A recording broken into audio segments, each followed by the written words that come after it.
کسی نے پوچھا علامہ اقبال سے، عقل کی انتہا کیا ہے؟ جواب ملا، حیرت۔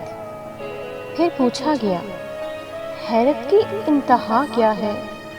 جواب ملا، عشق۔ پھر پوچھا، عشق کی انتہا کیا ہے؟ فرمایا، عشق لا انتہا ہے جس کی کوئی انتہا نہیں۔ سوال کرنے والے نے کہا، لیکن آپ نے تو کہا ہے تیرے عشق کی انتہا چاہتا ہوں۔